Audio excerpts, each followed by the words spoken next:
ओम नमः शिवाय, शिवजी सदा सहाय। ओम नमः शिवाय, गुरुजी सदा सहाय। ऑटोबायोग्राफी ऑफ योगी जी, अध्याय 12। मेरे गुरु के आश्रम में बिताए गए वर्ष।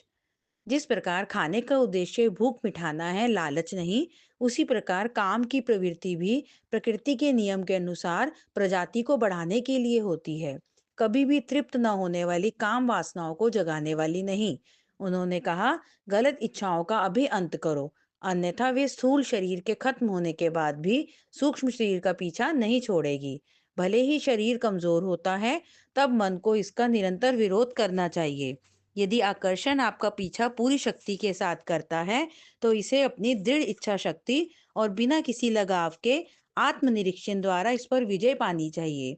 हर प्रकार की प्राकृतिक वासना पर विजय पाई जा सकती है। अपनी शक्तियों को बचाओ, विशाल समुद्र की तरह बनो, जो अपने अंदर सभी प्रकार की इंद्रिय रूपी नदियों को आत्मसात करता जाए।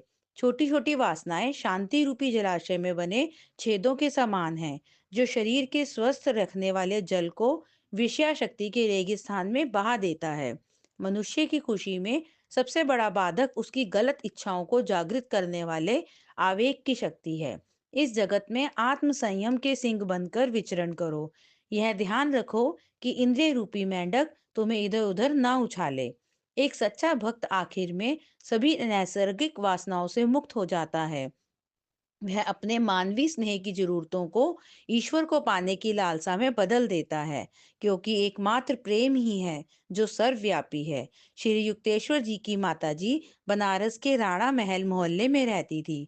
जब मैं अपने गुरु के पास पहली बार गया था, वे करुणामयी और दयालु मगर निश्चित विचारधारा की थी। एक दिन मैं बालकनी में खड़ा माता और पुत्र के बीच के वार्तालाप को सुन रहा था। अपनी गंभीर और तर्क संगत तरीके से माँ को कुछ कह रहे थे, परंतु अपने इस प्रयास में सफल नहीं होते दिख रहे थे, क्योंकि उनकी माताजी नकारात्मक ढंग से सिर हिलाकर उनका विरोध कर रही थी। नहीं नहीं बेटे, तुम अभी चले जाओ, तुम्हारा ज्ञानवर्धक शब्द मेरे लिए नहीं है, मैं तुम्हारी शिष्या नहीं हूँ। श्री युक्तेश्वर एक डांट खाए बालक की तरह चुपचाप वहां से चले गए। माँ के अनुचित व्यवहार को अनदेखा किया और अपनी माँ को इतना आदर देते देखकर मैं बहुत प्रभावित हुआ। माँ ने उन्हें एक पुत्र की तरह देखा, किसी संत की तरह नहीं। इतनी छोटी सी घटना में भी एक आकर्षण था। इसने मेरे गुरु के असाधारण प्रकृति पर एक प्रकाश डाला, जो अंदर से विनम्र परंतु बाहर से कड़क था। संन्यास धर्म एक बार संन्यास ग्रहण करने के बाद सांसारिक बंधनों को बनाए रखने की अनुमति नहीं देता। वे परिवार की किसी संस्कार विधि में, जो कि एक गृहस्थ के लिए अनिवार्य माना जाता है, उसमें भाग नहीं ले सकते हैं। फिर भी शंकराचार्य, जो कि संन्यास कर्म के निर्माता थे, उन्होंने भी इस नियम की उपेक्षा की थी। अपनी माँ की मृत्यु पर उन्होंने हाथ उठाकर अग्नि का आह्वान किया और उसमें प्रकट दिव्य अग्निशिखा से अपनी माँ का दाह संस्कार किया था। श्री युक्तेश्वर जी ने उन पाबंदियों का विरोध किया, लेकिन शंकराचार्य से कम चमत्कारिक ढंग से। जब उनकी माँ की मृत्यु हुई, तब उन्होंने बनारस की पवित्र गंगा नगरी के तट पर दाह संस्कार की व्यवस्था की और धार्मिक रीति रिवाज के अनुसार ब्राह्मण भोज करवाया।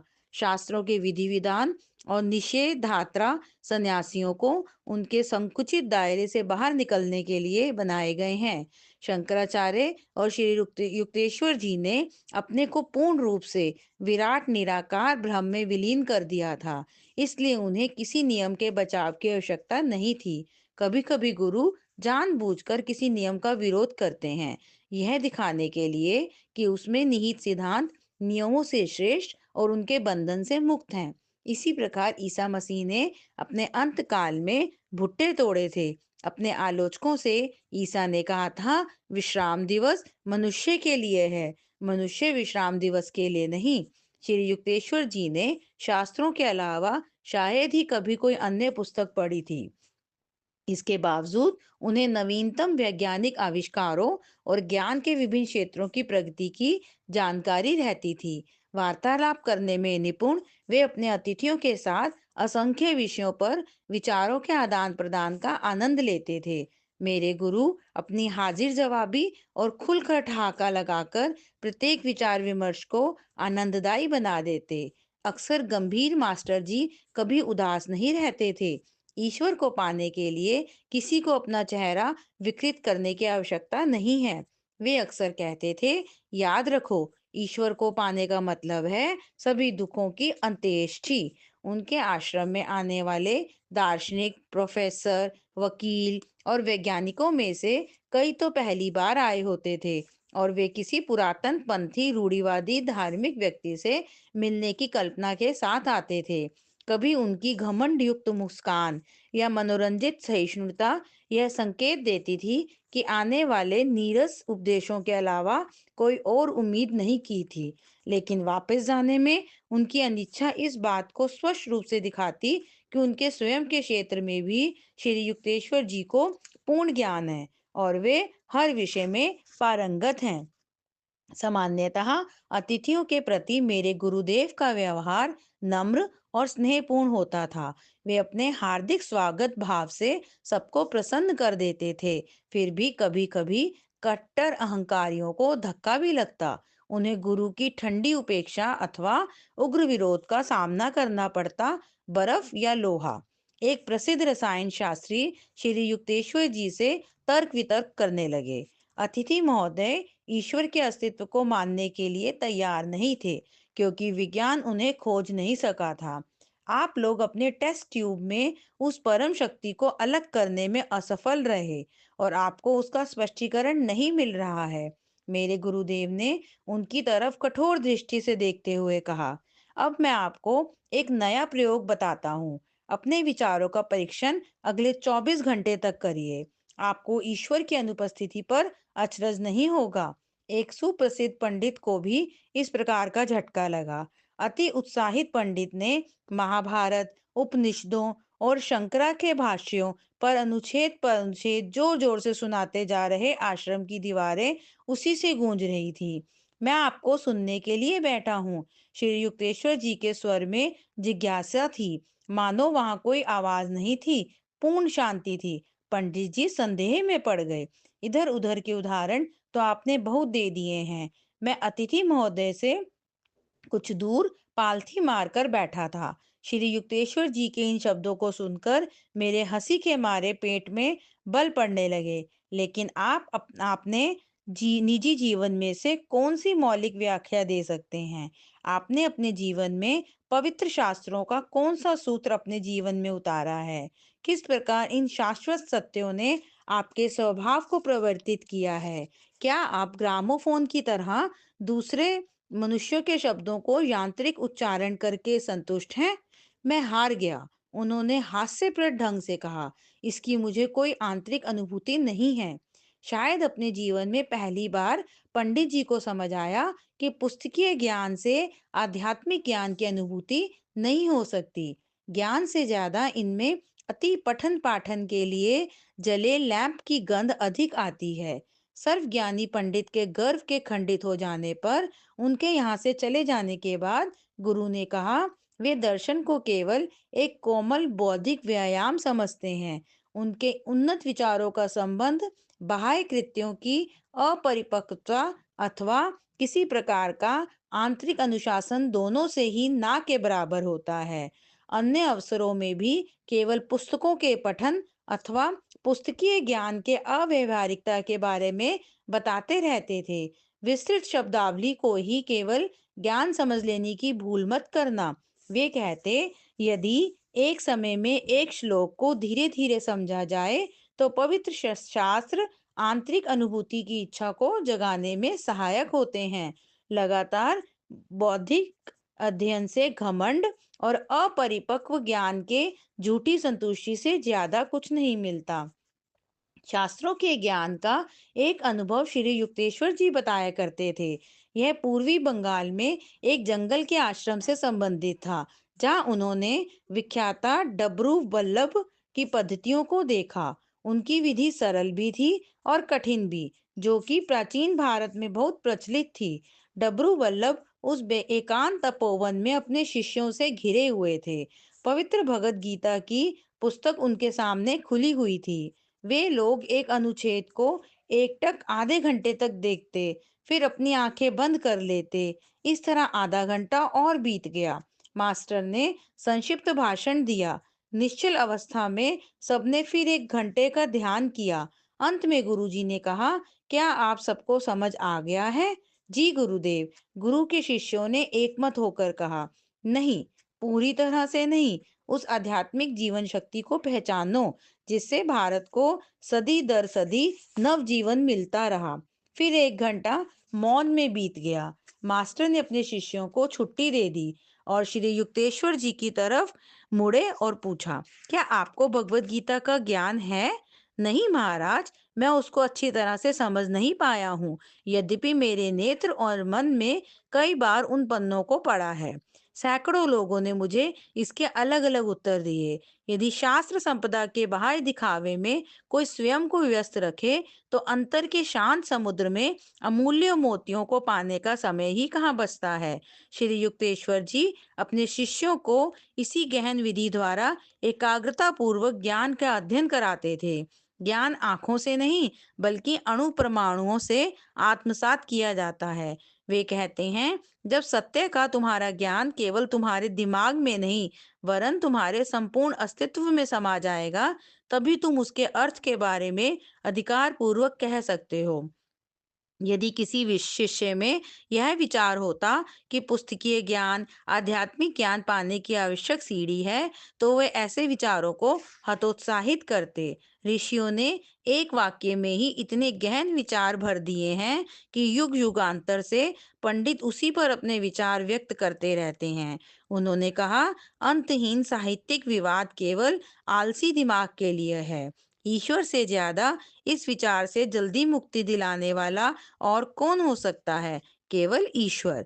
लेकिन मनुष्य आसानी से इस सरलता की ओर वापस नहीं आता। शायद ही कभी उसका लक्ष्य ईश्वर होता है, बल्कि अन्य अलंकृत शब्दों का आडंबर उसे अच्छा लगता है। उसका अहंकार इसी से प्रसन्न हो जाता है कि वह इतनी गहन विद्वता को समझ सकता है।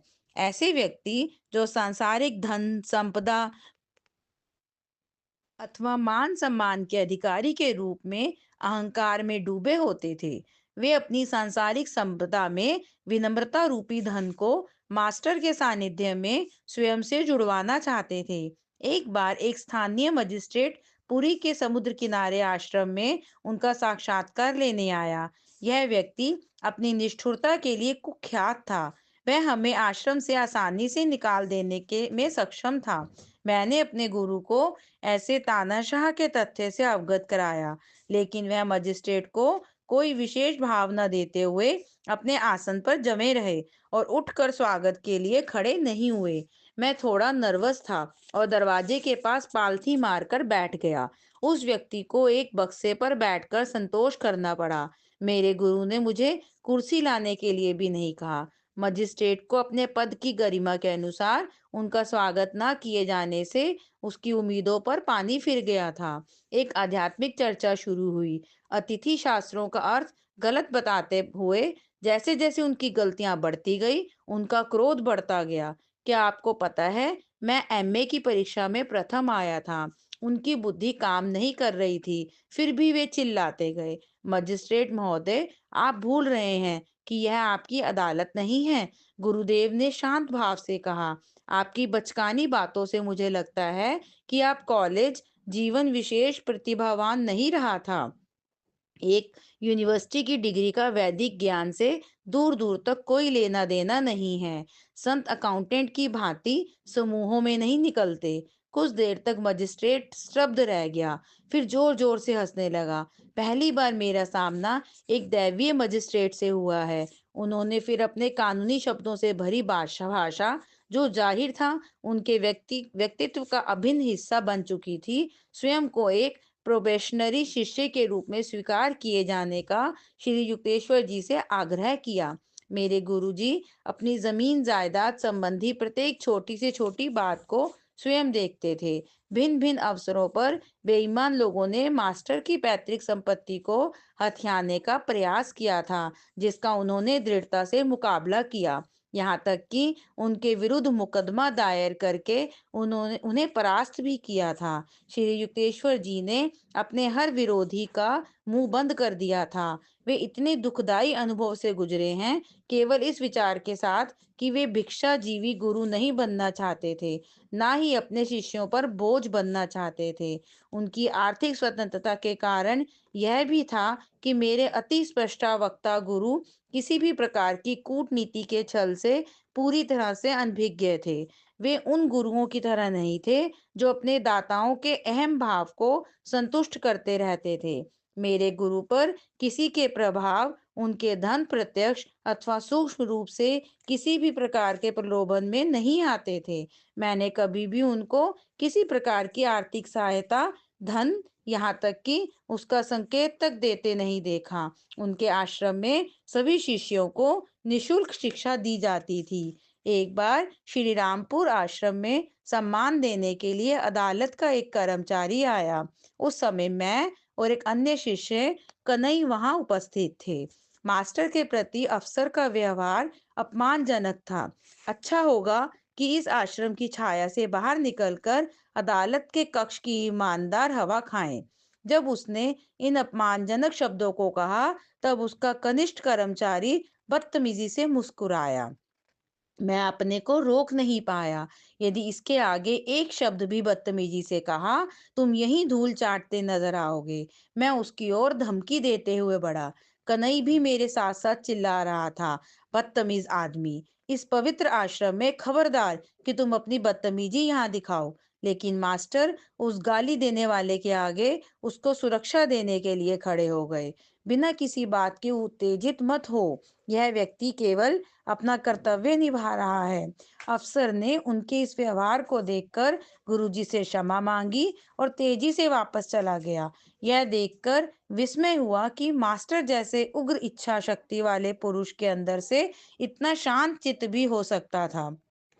वेदों में ईश्वर का आदमी यानी ऐसा व्यक्ति जो फूलों से भी कोमल, जहाँ दया का प्रश्न है और जब सिद्धांतों की बात हो तो तूफान से भी बदलाव हो, वह संत है। यह परिभाषा मेरे गुरुदेव पर एकदम सटीक थी।